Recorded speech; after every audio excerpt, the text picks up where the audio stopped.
All right. Well, welcome everybody. Want to introduce today's topic, following up on our topic from about a month ago. So Will and I decided we would tackle another hot topic, and today we're going to talk about race, politics, and religion in the global workplace. And what we want to talk about is if it's still taboo to talk about those topics in the workplace. So we're going to look at these often avoided but increasingly relevant topics, especially in a globalized workplace. And so we're going to look at that intersection of identity, culture, and belief systems in professional environments and how they also influence belonging, inclusion, and performance. So I'm Yeah. Roderick Lewis, Executive Director of Global Inclusion and Community Impact at Wake Forest University School of Business, and my co-host. Hey, everybody, how's everybody doing? Glad that you're here and join us.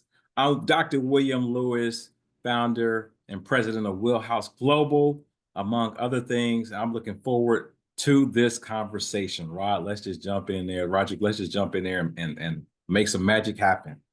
Let's do it. I mean, hey, that's how we do. It's unscripted, and we just want to, bring some light to these discussions because I know growing up, Will, you and I are around the same age. I just remember distinctly it just being in the atmosphere. Don't talk about race, politics, and religion at Yeah. work. Don't put it on your resume. Don't talk. I mean, it was just kind of, I don't recall how many times I either was explicitly told that or just implicitly, just because of the environment in which, just growing up in the U.S. when those were always hot topics. What about you? Like, how did those become to be taboo? Yeah, you know what? Interesting enough, same thing. When I think about my resume, when I think about my cover letter, when I think about how I show up at work, um, of course, when I show up at work, my race shows up, right? It shows up with me. So that's something that I don't necessarily have to introduce or talk about because it's already there. My religion and my political, my thoughts on politics, my political affiliation, those things are not on the resume. They're not in the cover letter. And again, it like to your point, it feels like either someone explicitly told me that, or just implicitly, I just picked it up from observation, not to talk about it.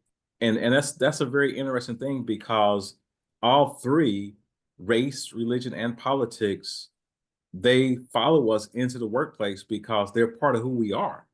They're part of our identity, and so we're not able to compartmentalize our identity and leave aspects of our identity outside the door. Once we enter the workplace, all of it comes in with us, and so I'm looking forward to this conversation.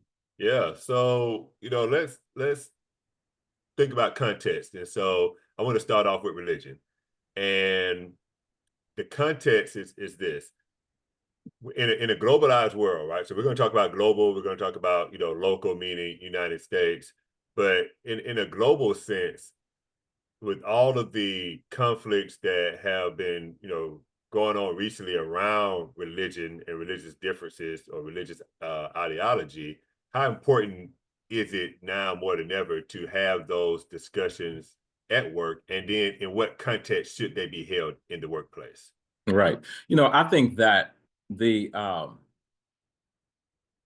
there's very it's important for us to not be tone deaf in the workplace of different religions, especially when we're talking about globally with how uh, some of the conflicts are happening around religious perspectives.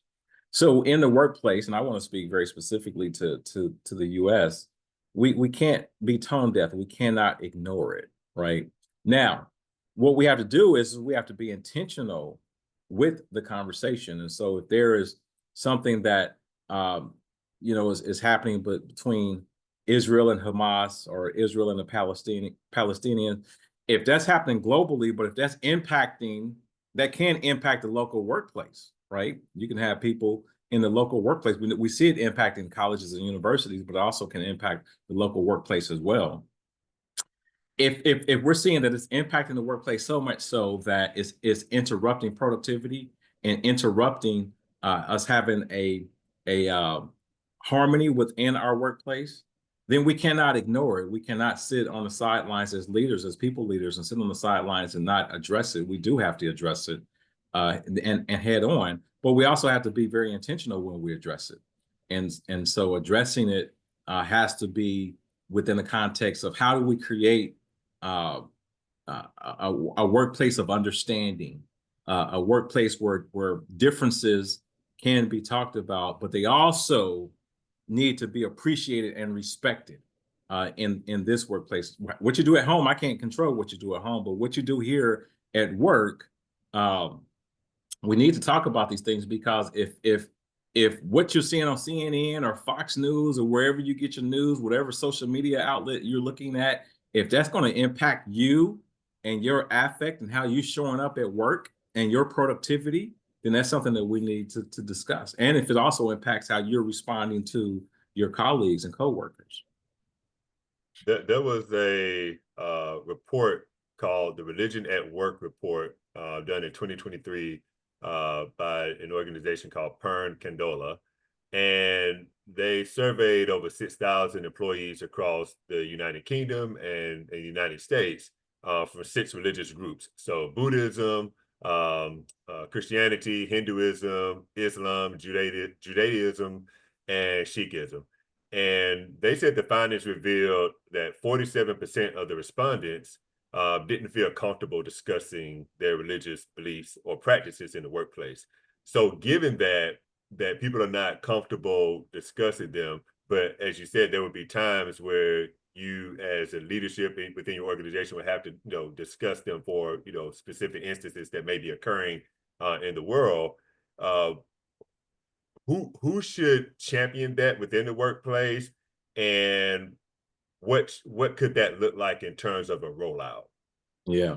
Yeah, I think that to be honest with you, I think that in terms of championing, I believe that every people leader should champion. So everybody that has a leadership role, that if you are responsible for the work of more than one person, more than just yourself, I think you should be the champion of having true and authentic conversations. Now, here's the thing: not everybody who is a champion has capacity to lead those conversations. So you could be a champion, but if you don't have the capacity, you're not the leader. You're not the one that facilitates those conversations. So that to respond to the who should be responsible for kind of the rollout, that's someone that is trained either on staff or someone outside of your organization, a consultant, a trained facilitator to come in and to help lead those conversations.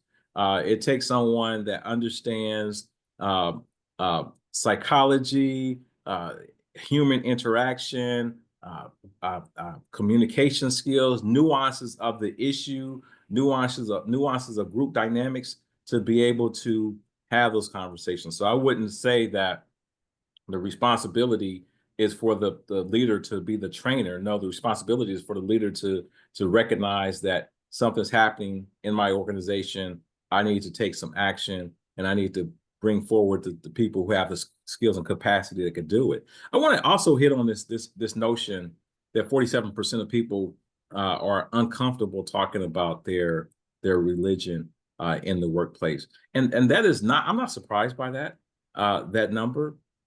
Just because I'm probably one of those 47. I fit in one of those 47% of folks who is uncomfortable talking about religion, and part of it, Roger, I believe that religion is such a personal thing. It's like race is personal, politics is personal, and religion is personal. I grew up, born and raised. When I was born into this world, I was born into this world Baptist Mhm. because my mom was Baptist. My relatives were Baptist, so I grew up in a Christian family, Baptist, right? And and that's the identity that I know. So when we're talking about uh, our core beliefs and our identity, is hard to uh, have someone question. Mm-hmm. that core belief, that core identity, sometimes it's even hard to defend it because that's all you've come to know, and sometimes you don't even know how to defend it because you're just a fish in that fish bowl. That's all you come to know, right? I remember um, just talking about how deep for me anyway. My spiritual my spiritual principles, but also just the part of the identity is core. I remember when I was younger, there was a time where I was thinking about in my 20s, I was thinking about converting from Christianity Mm-hmm. to Islam, and very Mm-hmm. specifically to the Nation of Islam, Mm-hmm. right? So not even the traditional Islam as we understand it, but to the Nation of Islam, which is nuanced with some black uh, experience and black lived experience and black power undertones inside of that religion.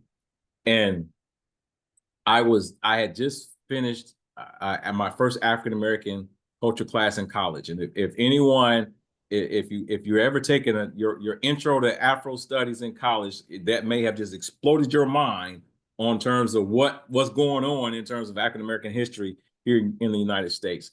And so I was like, oh my goodness, now the black church ain't that it ain't having it. I was seeing the brothers on the corner, in the Nation of Islam in their Mm-hmm. bow ties and their suits, looking, standing up. And I was like, and I remember seeing the movie Malcolm X, and I was Mm-hmm. like, that's what I want to be. I want to be a fruit of Islam. They all about it. They Mm-hmm. about it. They about respect and manhood and power, and they're gonna take over. So I was ready to do it.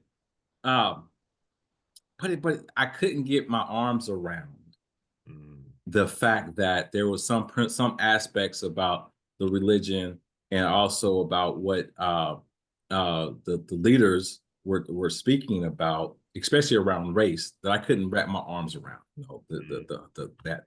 That notion. And I'm not sure if Minister Farrakhan has changed his position now, but I know when back in the '90s, the position a lot of times with white people were devils. I just couldn't get my arms around that Mm-hmm. aspect of the religion, and also some of the anti-Semitism that was coming out as well. I couldn't just wrap my arms around it.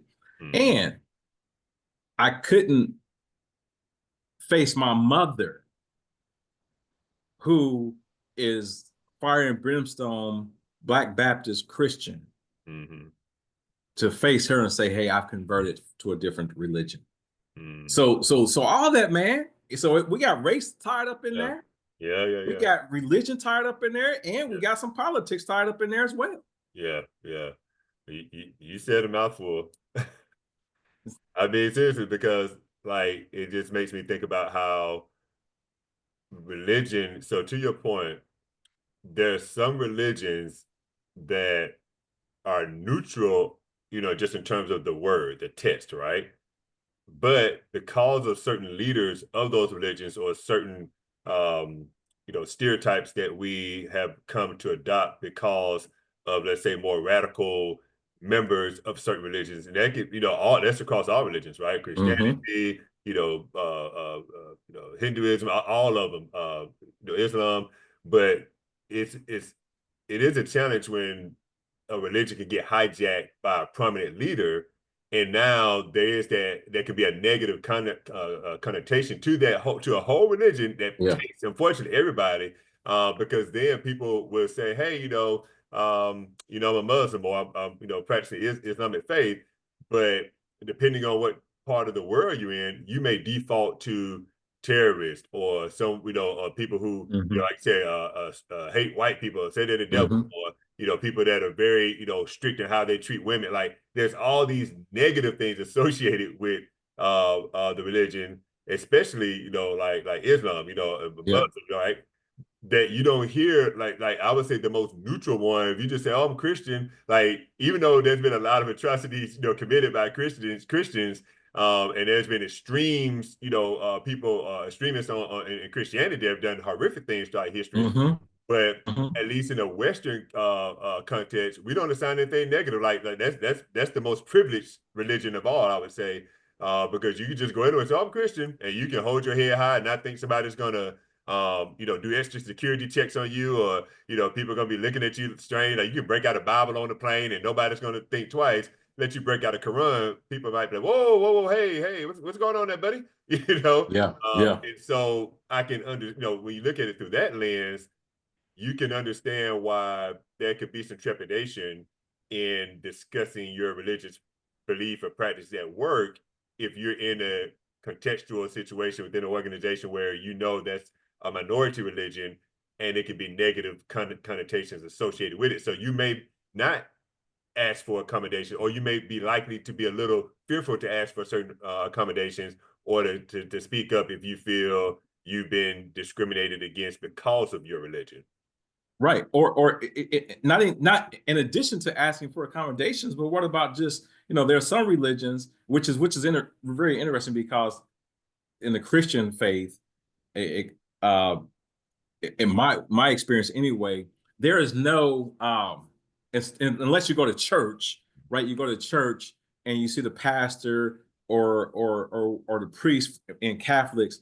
Um, there's no outward garb, no outward clothing that you wear, right? That says, "Hey, this is my tradition, this is my faith." However, in other uh, traditions and religions, there are symbols of faith and also just symbols of their culture that they wear. I remember visiting a uh, a college out in the Pacific Northwest, out in Portland, and um, this this young man had on um it was I can't even describe what it was, but we did talk about his religion, and what he had on was like kind of a white um um and it was some type of overgarment and some white pants. And we talked a little bit, and he said, yes, we're going into my holy, the holy day for my religion. And I was like, that's cool. And so we got to talking just about, him having that faith and that comfort to wear that to represent his holy day and his religion. Because I'll be honest with you, I've never, around Christmas, around Easter, whatever the holy day was for Christianity, I never thought, well, I'm gonna put a cross on, or Yeah. I'm gonna do this, you Mhm. know, as a symbolized to this is a holy day, something special to me. And so I believe that, to your point in terms of asking for accommodations, even in the workplace, people sometimes are afraid to even uh, recognize or walk within their faith as relates to some of their traditional holy traditions and garbs because of that persecution and or discrimination that they may get. Yeah. You made me think of something too that often I would say missing from conversations that we just have around religion and speaking about religion at work. Because a lot of times, like without context, yeah, I can understand that, right? So, I can understand there could be a challenge or people wouldn't be comfortable, or it could lead to, instability or conflict, which all are productivity and engagement killers, right? Like Yeah. if people are bringing religion to the workplace in terms of proselytizing, just vocalizing, always talking about it, it can create, discomfort and then division and all of that, right? On the other hand, we always talk about belonging and inclusion and how do you have a person like you coined bring their best professional selves to work, right? Not Hmm. so much your Hmm. authentic self, but your best professional self to work, like the person that I am paying you to come to work as, right? And Hmm. if we look at from a business standpoint, so I would approach religion from this standpoint in terms of the context in which to speak about it at work. I would say, hey, it goes back to something earlier you said. There's something happening in the world, or there's something Yeah. happening. There's a moment or movement in either our state, country, world. Something's happening that has the potential to impact our business Hmm. operations. It has the potential to impact our colleagues that we work with, their sense of belonging. It has the potential to impact how we treat customers. It has the potential to impact how we deliver service or products. And then I think when you look at it from that lens. Now, that's not to disregard other lenses, right? You know, you Yeah, have yeah, your legal lenses and moral, ethical, social justice. That's not to disregard those, but just in the context of if you as a leader or leaders within the organization see that, oh, this is something that without if we like you said earlier, if we don't get out ahead of this, it can disrupt our operation. So yeah, silence in that case doesn't work for you, right? Because then you're letting individuals create their own narratives versus organizations that, hey, all staff meeting, all hands meeting. Hey, we're going to have a discussion about this, and it's going to be very strategic, facilitated. But we would just talk about, hey, given what's going on in the world, we're not talking about um, you trying to give a verdict on what's right or what's wrong. That's not the here nor there, right? It's really like, hey guys, how does this have the potential to impact relationships, interpersonal relationships at work between individuals hmm and teams, right? And how does this impact collaboration? How does this personally impact you in a way that it's going to minimize your ability to be highly engaged and productive and innovative and creative when you come to work? Let's address that. Now let's go out and say, how does this now impact how we do business, how we serve our customers, products, stakeholders, shoppers, all of those things. And I think in that way, you can have some productive conversations.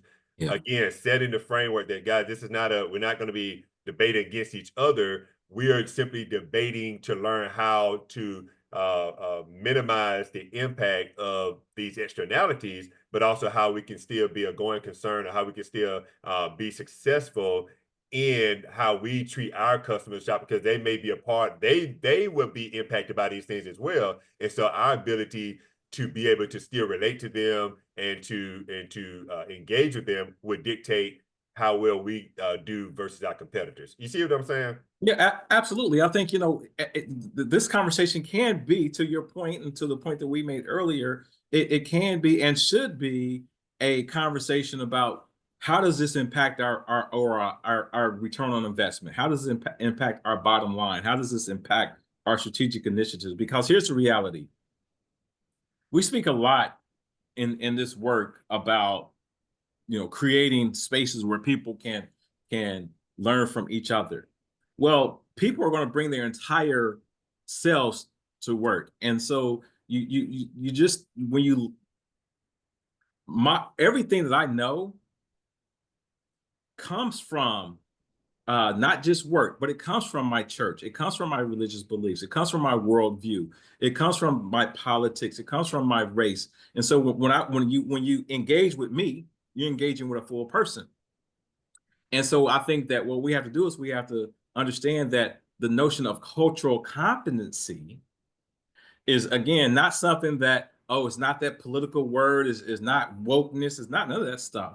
It's really saying, how do I, from the lens that I'm looking at, begin to understand you and the lens that you look from, right? And begin to respond to you not based on my own perspective or the stereotypes that I've heard through media, social media, through other means of communication, but I need to learn from you directly from you.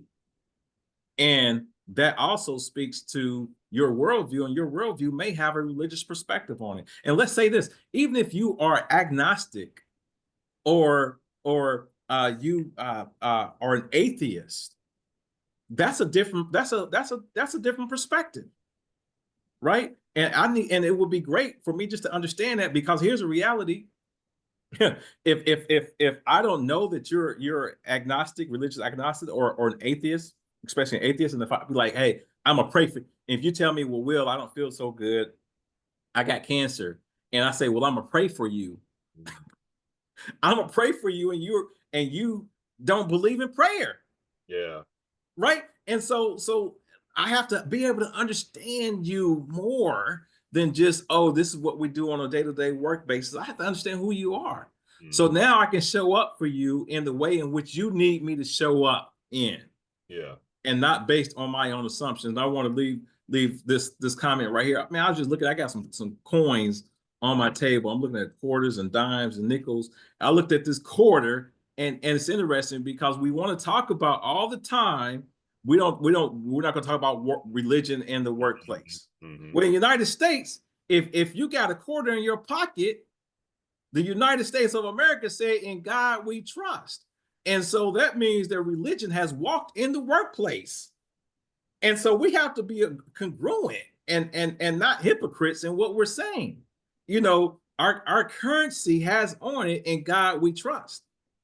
So that means that somebody thought that it was appropriate Mm-hmm. to bring religion into the conversation. Now all of a sudden it's taboo. No, I say we need to be congruent, and it needs to be communicated appropriately, but we need to look at it from a work experience in the context in how do we get to know our colleagues better? Mm-hmm. And our colleagues are full people. They're not bringing half themselves to the workplace. They're not bringing one third of themselves to the workplace. They're bringing all of themselves to the workplace. Therefore, we need to be able to understand all of who you are. Yeah, that's a good note to end this part of the discussion on. Uh, so let's jump to race now. So Yeah, I think it's a good segue because we did, talk a little bit about race within religion. And as you said, there's an intersection here. So there's a thread, there's a common thread. But race, that one is probably wow. I'm not going to rank order them, but I know that is difficult. And that would be in any cultural context, right? And in any country, but especially here in the U.S., given the history that we ourselves know in the U.S., that is fraud. Ooh, that is yeah, landmines. However, the again going back to saying, but what are the implications of inaction or not speaking about anything, right?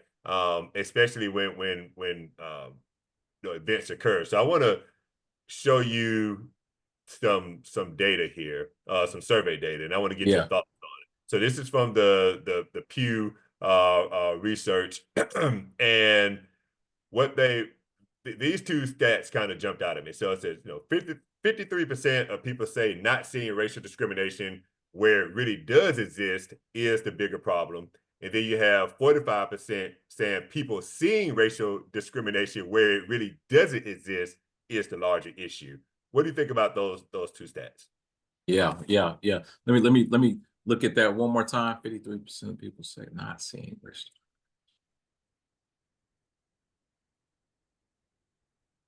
I think that those two stats to me, they're the different sides of the same coin. Mhm. And so let me speak to that. What I mean by that is, and it would be interesting if we saw within this in these two stats the racial outbreak, the racial breakdown, right? Because and I'm going to speak from my lived experience, right? My lived experience is that I see racial tension every day. When I walk into the workplace, I tell people all the time, especially in the work that I do around diversity, equity, and inclusion, belonging. Yeah, if somebody wants to say woke, I'm gonna say woke too, if that's how you want to look at it. But when I walk into the workplace, I know that, or any environment, I know the color of my skin is going to color the conversation. And so that is, for me, that is a reality. Whereas, let's say, for example, maybe a white colleague, uh, in these conversations, maybe the color of their skin does not color the conversation. I don't know. I just know for me that my skin color covers the conversation. And so going back to the stats that you put on the board there, I think that that depends on who, that 57 and 45% kind of depends on who's seeing it. Because when you're outside of the majority, when you're outside the numerical majority of anything, you're able to see things in different perspectives than those who are part of the majority, numerical majority. And in this context, if we're talking about race, and very specifically, let's look at Africa. Let's look at race, with white being in the United States, white being the numerical majority, and then Black, Latina, Hispanic, Asian, and other races being the numerical minority. And if from a racial lens, if people from a racial lens in the majority, if they're not able to see experiences that people who are on the minorities experience on the minority side of the house, my numerical minority side of the house, if they're not able to see that, then I can see them saying that, hey, 52% said that there's or 45% said there's not an issue, Mhm. because they don't see it, Mhm. right? And so we have to look at it from that perspective. Then for those that 57% said that there is an issue, um, I would say that that's probably a mix of folks from all different races that have been uh, enlightened enough to Mhm. be able to see the racial inequities that have experienced that have happened in the United States. Hmm. And you asked earlier about breakdown of that data. So the report does provide a breakdown across not only racial demographics but also political demographics as well. And to your point, you depending on your ethnicity, your background, your lived experience, but also your knowledge, right? Because a lot of times people don't understand, like just because you are born in a minority group, especially like in the U.S. context, if you're African American, that doesn't mean you're just born with the knowledge of the history in your brain. It's Yeah, yeah, so yeah. it's something like if you don't even know what they are, you don't even see them, right? Like they just feel like, oh, okay, that didn't feel too good, but you don't even Hmm. understand the historical context, so you can sleepwalk through life Hmm. thinking like, hey man, I've never experienced any problems, and everything's even Steven. And Yeah, you have more of a idealist view of the world, which is not bad, but it just doesn't take into consideration certain realities, right? And so that's the yeah, thing. I always say, hey, both things can be true. Like, we yeah, be, not factual and truthful if we just say, hey, there wasn't a lot of progress. There is a lot of progress. Generally people, want to do the right thing, but when you don't recognize realities and real fears and real kind of misunderstandings or misinterpretations of history or just lack of knowledge of history, you're not even operating on a playing field where you can have intelligent conversations, right? And so I'm all about having the intelligent conversation around race and what it means in the US context or any other global context in which I am living or working or operating or what have you. Because I think when you do it, if you do it correctly, like we talked about with religion, when you start seeing, and this was salient when we saw the George Floyd murder, because that was so big that every organization felt they had to take action, right? hmm, And then hmm, throughout history, there have been things, going back to the Civil Rights Act and all the Montgomery boys boycotts and just Jim Crow ad nauseum, at large, and all of these, the slavery itself, right? The Civil War, like these things that big events like let's say Brown versus Board of Education, right? What those are big stadium events that spurred change, right? yeah, Plessy versus Ferguson, you start getting to separate but equal, like yeah, all these big things.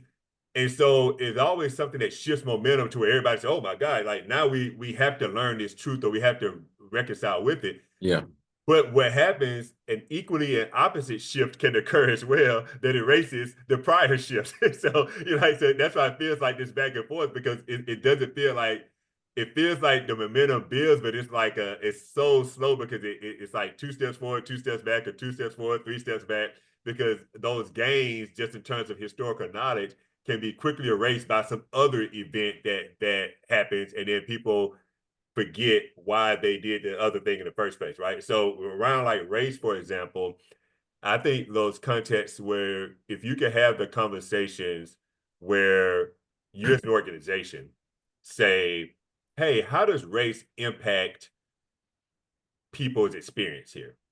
Right? Like just baseline, just hey, can we just acknowledge how it even impacts our individual employees or staff or students, whoever we serve, can we not based on anecdotal evidence, based on hard evidence, whatever, that while we do see some disparities or differences based on these racial categories, can we as an organization just have frank conversations about why that is? And we're going to have, like I said, facilitated conversations or professionals come in, or like I said, even if you don't do facilitated, have your people leaders just say, hey, create space to just have open conversations but of course with guidelines and policy, I mean guidelines and some practices to not do it in a way that creates harm, but just really if you could do it in a way that says, hey, we want to hear, we have some listening sessions, and we don't want these to turn into arguments or kind of pointing fingers, but really we need our people leaders to really be people leaders because we put you in that position. So we need to make sure you're equipped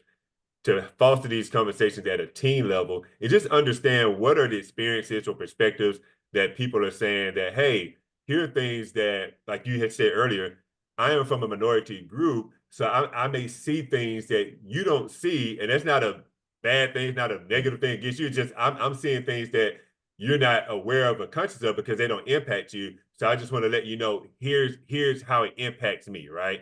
And it could Right. be, we're talking about race, but that could also be, if we're not talking about race, it could be across disability, because those are things you don't always see, and you don't know how it impacts a person if you don't have that specific disability or family status, right? I mean, I have kids, and so there are things that impact me that may not impact my colleagues who don't have kids or who are not caretakers. So you could go down a rabbit hole, but if you're talking about race, in particular, you do just at least, I think you can get pretty far in building belonging, building inclusion, building some inclusive leadership within your organization. If people feel like, wow, somebody created a space for me just to say how I feel my race impacts my experience here, right? And Yeah. everybody won't say the same thing. So it's not that when you open the door, everybody who's black or racial minorities are going to say, "Oh man, it's just the worst place."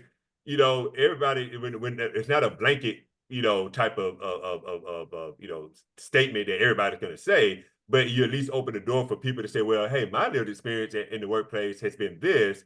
And it's because of X, Y, Z. Because then I think that you as a people leader, regardless of your race, ethnicity, or gender as a people leader, you would become more smarter, right? And now you have actual, information that you can then say, okay, now with this information, what actions can we collectively take to minimize these things? What realistically can we do, right? So at least you have something to ponder and consider. And oftentimes when people speak about things, and when they speak about them in a collective way with others, they may find that, oh, I'm not the only one, right? Or I am the only one, so it could be me. Yeah. Yeah. Sometimes you might just be the problem, right? And sometimes people don't like to consider that, but sometimes you might just say, you know what? Maybe there's some individual things that I need to work through because I'm perceiving these things as slights against me because of race. But now that I speak it out and open, I'm listening to other people, it could be that I am perceiving these things based on how I view the world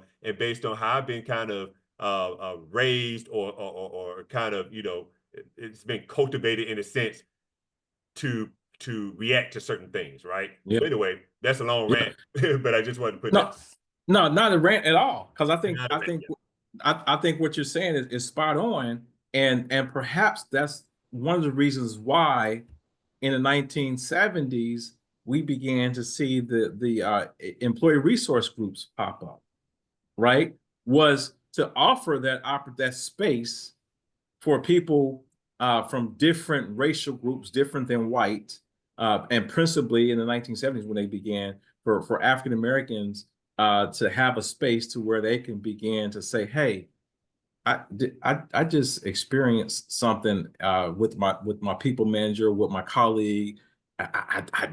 It felt like it was racial, but I'm not sure, And now you have a space to where you can go and talk to somebody else. Hey, did you have that? Have you had similar experiences? Yeah, I did. Okay. I'm not going crazy, right? I'm not losing my mind. What I'm experiencing is not necessarily something that is specific to me, but other folks are experiencing. So those employee resource groups, especially when they first started with that notion in mind, was to give people space to be able to air out what they were experiencing, especially if they were the numerical minorities within the context of the organizations. And I'm being very deliberate when I say numerical minority, Yeah. because we have to look at it, because if we just leave it as minority, people then begin to think that is a personality trait, and Hmm. a minority is not a personality trait. That's it. So we're gonna say, I'm saying numerical minority, to understand that It has nothing to do with my personality. It has everything to do with the fact that the numbers, there are more white folks in the United States than there are black folks. Hmm. Bottom line, and when the numbers that I look at is there's 70, the United States have 70% white and 13% black. Hmm. And so from a black and white, blacks are in a minority status numerically, right? And then that advantages the white uh, perspective, if you will, when we look at it from that vantage point. Something else. So we look at the ERGs. They offer the opportunity for different groups to come together to have that safe haven, and then also to be able to not only share about their lived experiences, but also share how, from their different perspective, they can have innovation on solutions within the organization. See, I think again, when we're talking about having these conversations in the workplace, yes, it's good to have the conversation so that people feel comfortable enough that they can have the conversation. But we also have to bring it back to what is the ROI? How do I how the learnings that I can gain from somebody that's in a minority situation, or somebody that comes from a different ethnic experience, a different country, international experience, or a different racial experience. What can I gain? What can the company gain from that experience? There's a way in which people think their worldview, not even their lived experience, but their worldview can be totally different than somebody else's worldview. And that is the worldview that we need in order to have a breakthrough in terms of technology, in terms of innovation, or in terms of new markets. And so it's very important to have conversations within the workplace about where are our opportunity gaps, Hmm. right? Gaps in our knowledge. And we get the gaps in knowledge from talking to people from different experiences and different lived experiences and different worldviews. Man, I agree with you. I mean, and that's the danger in, like I said, not talking about race, right? Because we, like I said, we came up in a world where it's like, hey, don't talk about race, politics, and religion. Don't put it on your resume. Don't bring it up in interviews, and by default, don't talk about it at work. And like you said, even when it can impact you, or can be impacting you, right? Not talking about them, like, well, how does anything get solved then, right? Not now looking at through an adult lens, or older adult. I'm like, man, that was really bad advice. However that came about, because what gets solved when you don't talk about it, right? And Yeah. so this kind of power of conversation, and in framing it in a way, like you said, okay, again, imagine we say, hey, we see that based on data, anecdotal data. I mean, who knows where it could come from, right? It could come from complaints and bias reports, and lawsuits and grievances, any number of things that you can get this data from. But you eventually have to say, okay, well, we see this data, and it's just like a customer telling you something about, hey, they keep sending this food back, or we keep getting customers saying they don't like this food at the restaurant. Well, at some point, the chef has to listen, right?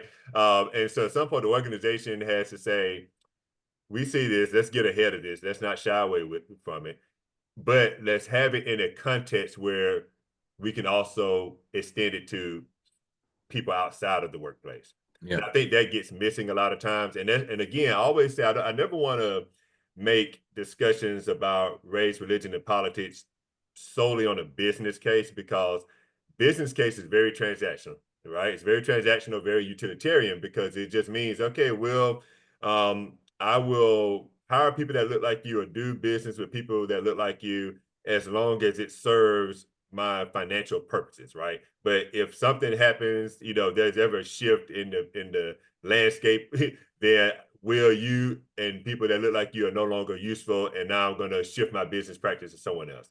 That's a very transactional way to deal with humans, right? To people in general, right? So Yeah. there's a mix, right? And so that's why I don't like to go full in on business case, or full on the moral or social justice case, because you can make the same argument. You go to extreme on one side or the other, and you miss that middle. So it's kind of like this blend where you say, look, people in general, we want people to feel good when they come into our organization. People in general perform better when they feel better, when they feel included. Like this is all data. We won't Yeah. talk data. So, but I see that this racial group is having some challenges in my organization. And I don't want that from multiple purposes. I don't want it from the moral ethical piece because it's, you said it's not right. I don't want people as humans to suffer just because of their race, right? And you say even from the legal standpoint, you don't want that type of issue. You don't want all these grievances and lawsuits that are going to damage your organization. And from a business case, can't you not say, hey, let's talk about these issues and challenges? Because if people in our workplace who identify with a racial minority, right, in the United States, right, let's say Black African Americans, if they're feeling this way within our organization, how might that extend to how we could be treating them as customers or as vendors or as suppliers or as shoppers? Like, how might that be impacting our bottom line? Because Yeah. if that very group that's closest to us within our organization, if they're feeling this way, could we be unconsciously or subconsciously or implicitly or explicitly or because of certain practices or policies or the lack thereof, could that be extending to how we're treating the very customers and shoppers of this group, right? Could we be missing opportunities? So going back to your point, right? The ERGs and how you foster these conversations and then broadening those conversations to where ERGs also speak with, or have a seat at the leadership council of an organization or the board, so that there's communication and understanding to say, hey, these things may be translated to, like you said, poor quality, poor product or service quality for certain groups of people, right? Or Yeah. not recognizing that, hey, you have this product, but that product really doesn't serve minority members of the US population. So let us help you if we're talking about, African American or Latino or other, racially marginalized groups within the US. How might those groups be able to help the broader organization understand and be like a connection to the external market, right? So that to your point, now you get pure business case there because now you say, hey, man, I won't say pure business case, but you get the innovation that flows from Right. having a diverse workforce. Because a lot of times people think, man, we see all these reports on diversity, how it leads to innovation, and yada yada yada. What they don't understand is that only gets activated when people actually talk and feel included. Right. Just having the collection of people in an organization is not going to do it, but it's the ability for people across racial groups to develop trust through conversations, develop collaboration, develop respect for each other, to where those lived experiences can be talked about, and both parties are more educated and more able to innovate. So it benefits both, right? So your racial minority group, they're going to benefit because, like you said, like anyone who is from a racial minority group that is probably normally going to be the recipient of more of a negative impact on any type of policy or practice, they're going to have to innovate and see things. They're going to see things differently, but they're going to have to innovate just to survive. They're going to be thinking of creative ways. And so they're going to bring nuanced views to things, just like, if you try to go to any third world country or you go to any poor part of the country, the US, and you'll usually find how people innovate and make do with the bare minimum. You're like, man, how did you do that? Like, how did you, like, just with the bare minimum, you found a way to be so creative and innovative. And that is how organizations, when they are allowing the full participation of all their people, regardless of their racial minority status or racial group they belong to, man, you can get out some real innovation, because now you're having real conversations and you're bringing in lived experiences, and then you're bringing in viewpoints that other groups may not be aware of. And that's when you can really make a product or service seen for multiple categories, which then just like creates a flywheel upon itself, right? Because now you not only creating better products and services, but now you're becoming a talent magnet from these people and say, man, I want to go there. Much like people want to come to the US because it creates a better flywheel for diverse people from religion, political, racial backgrounds. Absolutely. No, absolutely. I think that's it. The couple of things, and then I think we can push on from here. But two things, and kind of connected to what you say in terms of transactional, which is interesting. So Walmart has been in the news of late around kind of dialing back their diversity, equity, and inclusion efforts, right? I believe in 2020 they made, or right after 2020, they made a huge multi-million dollar commitments for their DEI efforts. And now in 2024, in the wake of this new administration, Donald Trump's new administration coming in, they're beginning to kind of dial that back, if you will. Here's the question that I would ask Walmart if I was on their board or if I was one of their senior leaders. I would ask the question: Has over the 4 years have things changed? The money that we was given in 2020, now we're in 2024. Did we change? Did the needle move? Did we change? If we didn't change, why are we taking the money back? If there was no change, why are we not advancing DEI? See, again, because my thought is that you were doing it for the right thing, not for policy, not for the publicity, but you were doing it because you saw a need and you were trying to close that gap with that need. Now, 4 years later, is the need stop? If is the need no longer there? So when people want to begin to dial back their DEI efforts, I'm going to ask the question: is the need no longer there? Do we not need if you were trying to close gaps, did you close the gaps? So therefore, we're taking the money away. We're doing something else. We're doing it different because we closed the gaps. If we were trying to eliminate racism, did we eliminate racism? If we're trying to create a more equitable place for LGBTQ, did we do that? If we didn't do it, then why are we scaling back? Because that tells me that maybe we were doing it for transactional purposes, right? And so those are the questions that we have to ask ourselves. Barbie Barbie, they several years ago, Barbie was having their stocks had plummeted, their sales had plummeted because Barbie was only made towards one demographic. And that demographic, they had saturated that demographic. That was mainly for white little girls and white little boys with the Ken dolls, and so only made for one demographic. And so then they realized that, hey, we need to do something to tap into a different demographic. And so they began to tap into their ERGs, and now we began to see Barbies that are of color, Barbies that are have different abilities. Uh, I think I saw a Barbie with a prosthetic, and so essentially what they and that has helped them to begin to rebound and begin to see their market shares to grow. So again, yeah, when we look at it from a business case, that is kind of transactional, but we also have to understand that the consumer is connecting to you emotionally. And so when I see emotionally that yes, Barbie has a brand that my little girl could play with, because I don't necessarily, I'm not going to give my little girl something that doesn't speak to her. Now she says, "Hey, Daddy, I want that Barbie doll." I'm like, "Cool, I'm gonna get it for you."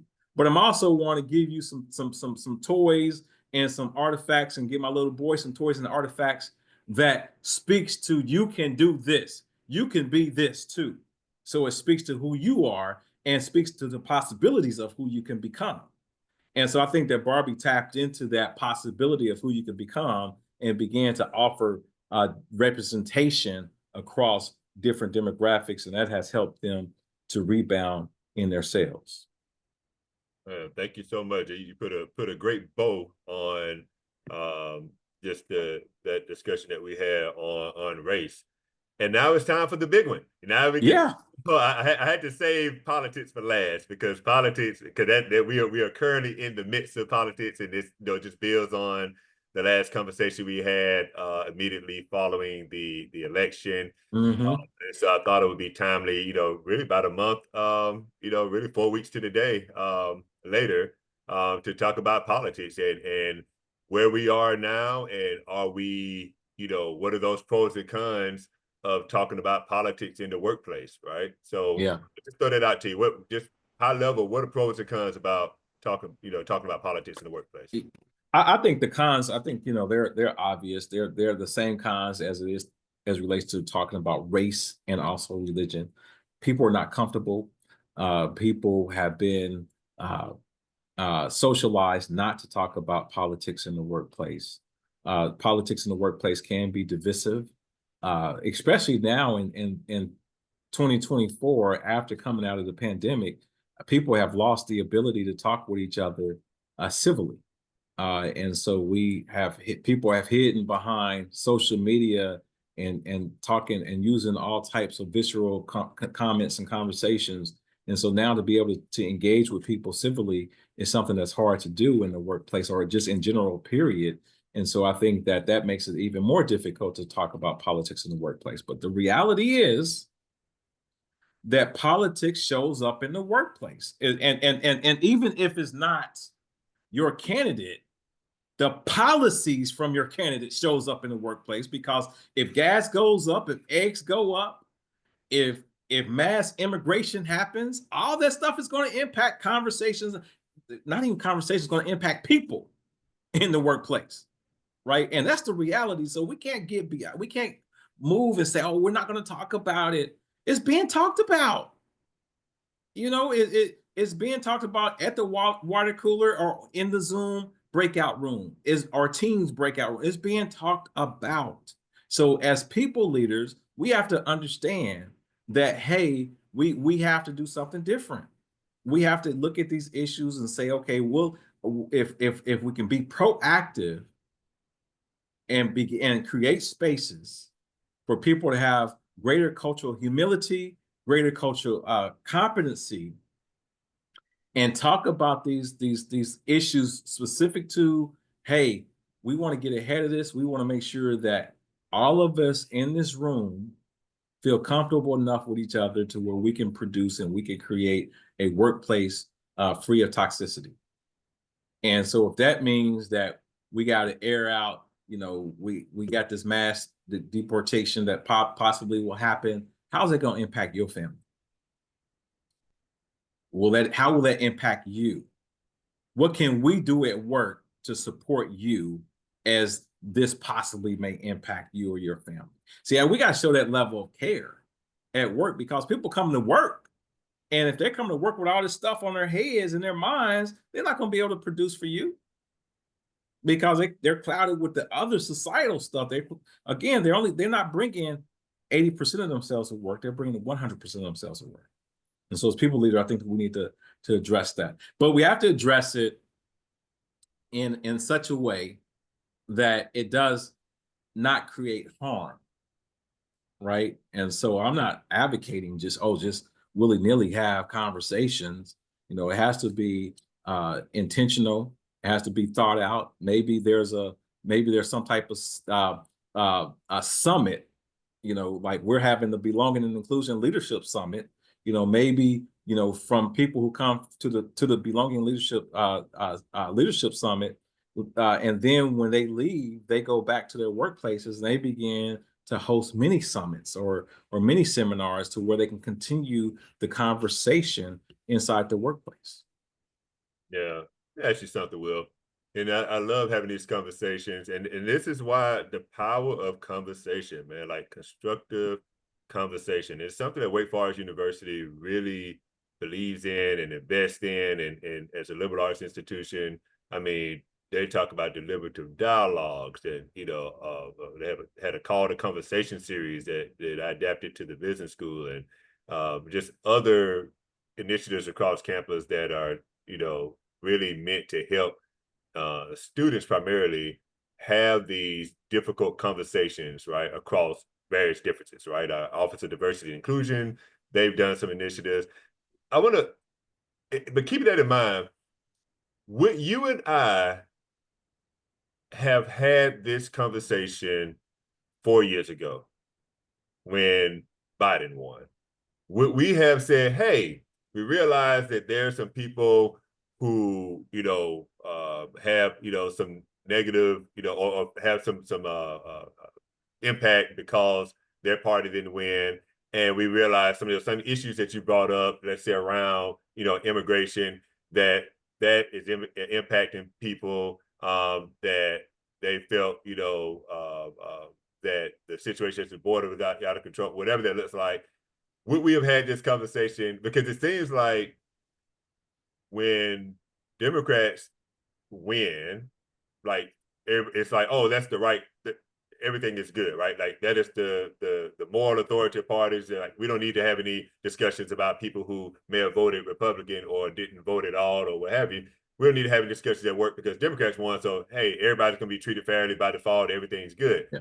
When Republicans win, then it seems like, oh my God, we got to have some conversations. We need to have discussions because there's going to be some harm. There's going to be rollback on this, and this because you see a lot of more of the rhetoric is about like kind of rolling back things or more anti whatever the Democrats do, right? And it seems like the rhetoric seems harsher. And so we tend to have these type of discussions because the rhetoric, seems a lot harsher. But I wonder for the average Joe, does that then still kind of reinforce to them that, hey, your politics don't matter because we're not going to have a discussion when your party wins that may represent certain beliefs you have or certain things that you hold strongly to. Yeah. How do you reconcile that? Because it just Yeah. seems like I don't know Yeah. if 4 years we would have had this conversation. No, you know what, to be honest with you, I don't think that we would have had this conversation 4 years ago, but for me, I don't think that is specific to the party. It's more specific to the person. So I'm just going to be honest with you, right? We're having an honest conversation. For me, my issue is the character and the rhetoric that's come from the top of the ticket that now has been spewed all across the when John McCain was running. I was cool with John McCain. Now, again, I still would have voted for the Democratic candidate, but if John McCain came into office, I would have been cool with that. Yep. I was cool with George W. Bush. Thought that he didn't have a lot of experience, understood that they put people around him to help strengthen him. But if at the end of the day, if the political party that wins, I'm cool with. This Trump era is the thing that I'm not cool with. It's not about the political party as much as it is about the rhetoric, the visceral, the divisiveness that's come out of the party. That's why for me, I'm going to be vocal on that, and so I'm going to talk. So that for me, that's why we're having this conversation. So it's not that, oh, the Republicans won. It's how the rhetoric and the bullying and the divisiveness that's come out of it. That's why we're having this conversation from my vantage point. And so, when we call people out of their names, when we're being misogynistic, all those everything that we were taught about being nice and polite in grade school and kindergarten, it feels like in 2016 and 2024, those things have just gone out the window. And thank you for saying that because you hit the nail on the head on something I've been just kind of processing and grappling with for just past several years at least about the saying the quiet part out, saying the quiet part out loud, right?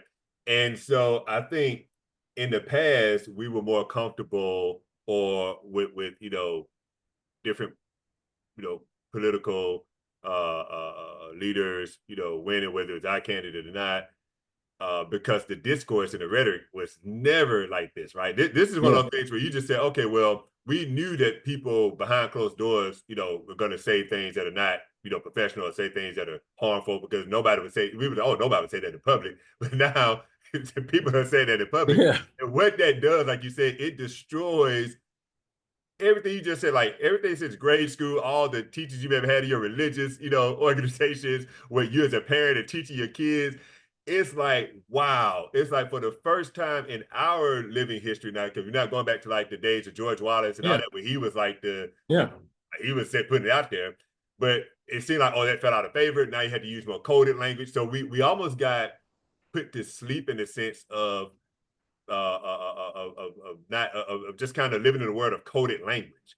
Where Yeah. if you go back and look at the actual policies, and this is why talking about these things is so important, because when you talk about them, it creates opportunities for you to learn new information or to seek new information, because you say, oh, I didn't know this. Oh, let me go learn more about that, right? Oh, I've been operating off this worldview. Go Hmm. back and look at the policies of Reagan after Jimmy Carter. Man, Ronald Reagan had some harsh policies, man. Like he was like intent on rolling back a lot of the advances that were gained through the civil rights era. Like he was just literally like, oh no, we're gonna roll this back, but we have to do it in a way, that is not full of this rhetoric. That you can't do all that negative rhetoric anymore. So you can't just call people the N word, and and all you have to use this coding, all this urban Yeah. language. Like that was kind of like this dawn of like, oh, okay, we got to use all this coded language where Yeah. we know who we're talking about, but we're not going to say it in a way that people are going to be up and on and protesting and all of that. So I think that kind of lulled people to sleep to not really understand that you see a lot of individuals that were fully operating with the mindset of a George Wallace, but they just said, hey, we can't win like that because the political landscape has shifted, too much media coverage is on it. So we had to, use different dog whistles and language. And now we're seeing for the first time in our kind of history, our parents, they saw that, but now we're still like, wow, like you can actually talk like that, and you can actually like say whatever you want, just like you just talking behind closed doors. You can actually say that in public, and you can still win the highest office. And not only can you win, but you can appoint people who have the same type of negative rhetoric. And there used to be a time we would see people get canceled quickly, right? So, on the extreme side was cancel culture, which I didn't agree with cancel culture because it was just too extreme. It was like, Yeah. like Yeah. a gotcha. It's like, hey, we're just gonna fire our way to harmony. We're gonna fire our Yeah. way to a civil society. I'm like, that Yeah. doesn't work. That just drives people underground, because now people say, oh, okay, I guess this is not the season for me to be offensive. So I'm just gonna go underground, and I'll just wait for that day when I can be offensive again. So you never learned anything.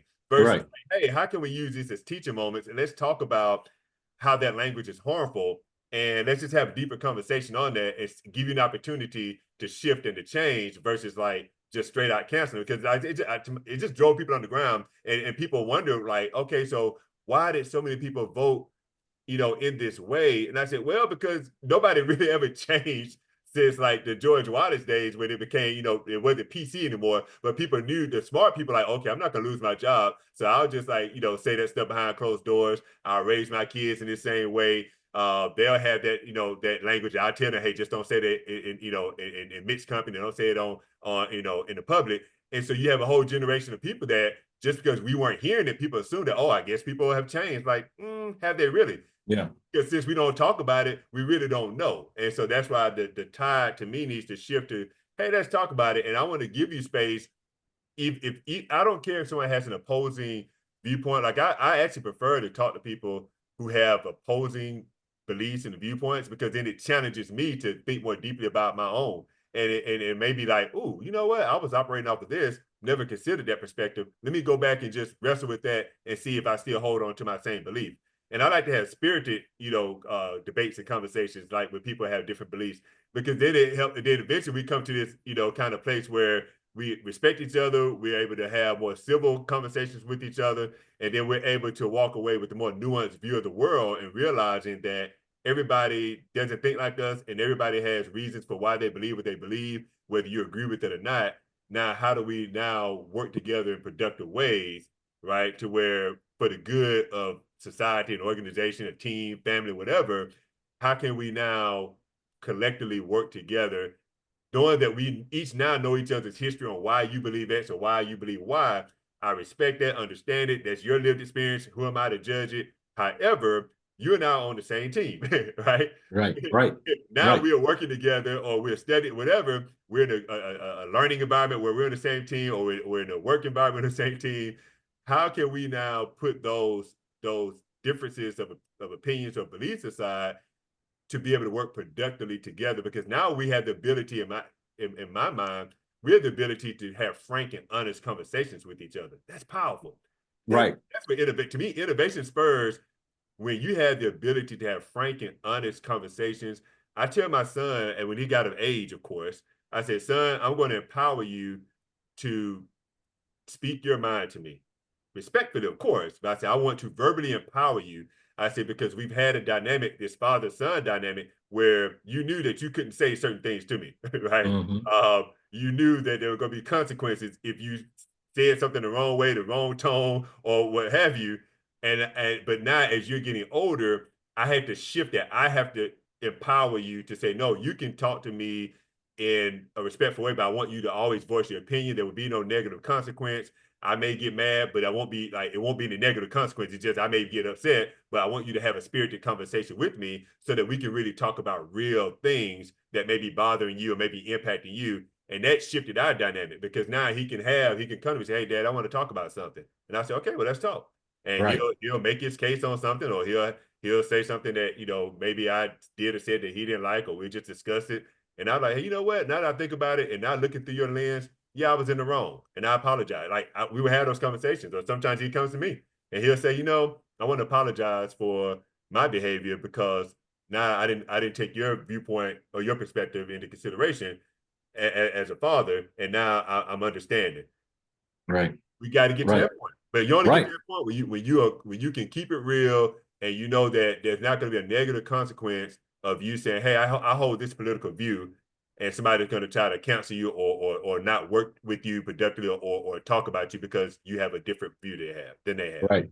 No, I appreciate that, and I love this fact that you talk about. Let's have this honest conversation, because here's the reality: if we're going to get anywhere, we need to have the honest conversation. So those folks who um, subscribe to the rhetoric of President Trump, let's have the conversation. Let's talk about how do we reconcile, you know, the name calling, the visceral responses, the misogyny. How do we reconcile that so that we can have a more harmonious in society and workplace, right? And so let's not hide from it. Let's not just go in the voting booth and vote and then say, oh, well, it's the policies. Nah, we voted for not only the policies, but you also voted for the person.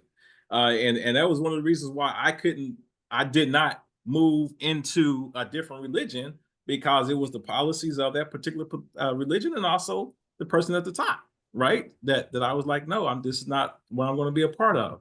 Um, you mentioned the Reagan, and so something that I would encourage folks to look at is the Southern strategy. And so the Southern strategy is where all the dog whistle came from, and you didn't say things on the you said things kind of more veiled. In 2016 and 2024, things have not been veiled. They've been very, very open. So they've been not been veiled at all. And so that's something that we have to look at. Also, just to add some balance to it, yes, there were things that under a Republican President Ronald Reagan did that when you look back at the policies, you're like, hey, that was kind of harmful for different groups of people. But you also can look under a Democratic president under President Clinton. We had three strikes that happened under his tenure, and so that really hurt African American folks who were in the criminal justice system. And so again, policies that negatively impacted from a racial standpoint, from a demographic standpoint, happened across both aisles. So I'm not saying one side, just because I'm Democratic, that Democrats have the moral authority. No, I believe that both Democrats and Republicans both have responsibility to make sure that they take care of the people, all of the people, right? And so I'm holding both parties responsible for that regard. But for me, it's really about the type of leader that we have. I ask myself this question: and when I teach my grandchildren leadership, is this the leader that I'm going to teach? Is this how I want them to lead? Is this how I want them to show up? That's how I ask the question. And if I say no, then I can't vote for you. I can't be connected to you, because no matter if I like your policies or not, because it's more than just the policies. It's also about how you show up. Now, will I work for somebody in my job that has those type of characteristics? No. So I'm not going to vote for somebody that has those type of negative characteristics. at all. Let me do this because I think that my battery is about to. It said low battery, and my No, goodness, I think my battery I've about to been go getting out. good. No, yeah. Man, I know, right? So let me close out and offer this for a conversation.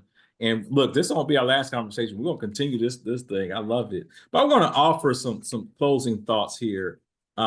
One, in terms of how to help people have these conversations in the workplace, right? And so here are a couple of thoughts.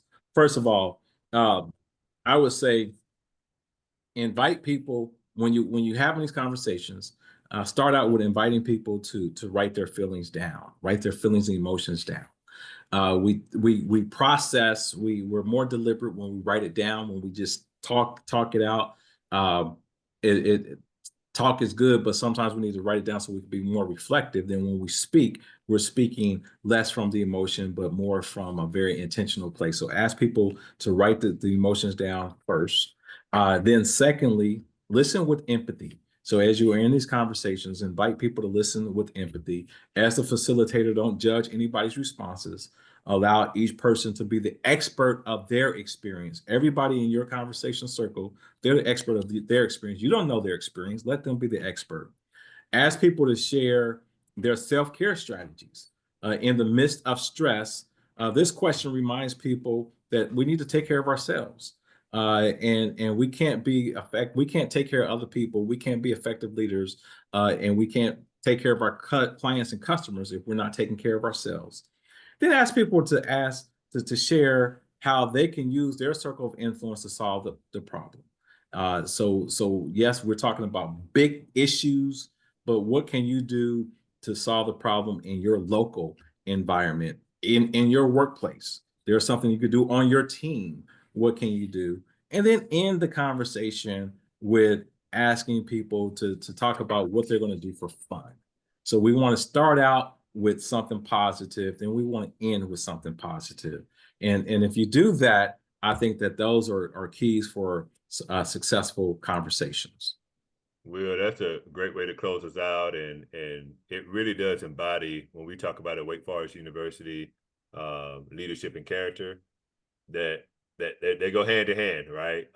And so that list that you gave, but also preceding that when you talked about regardless of the party, and I hope that the point we can get to when we are having these types of conversations that we're not trying to paint one party as better than the other or Yeah, more. It's not here nor there. It's more of who do you want to model to be a model of leadership if you were working for them or if your kids were going to be being taught by them. Like what does that look like, and which leadership style minimizes harm and creates the most collective good, right? If yeah, we can qualify and define good across world cultures, right? And that's gonna look different in different people, but we have to have those conversations. And I think then when you have those conversations, you can get to a point where you can just build honesty and within your team and your individual colleagues. That opens up the door for realer and more authentic conversations that can advance your organization, right? Because ultimately, you're not absolutely. trying to change anybody's mind, but you are trying to make sure that people are respectful. Take care, everybody. Thanks again for joining us. We'll see you soon in about another few weeks or a month.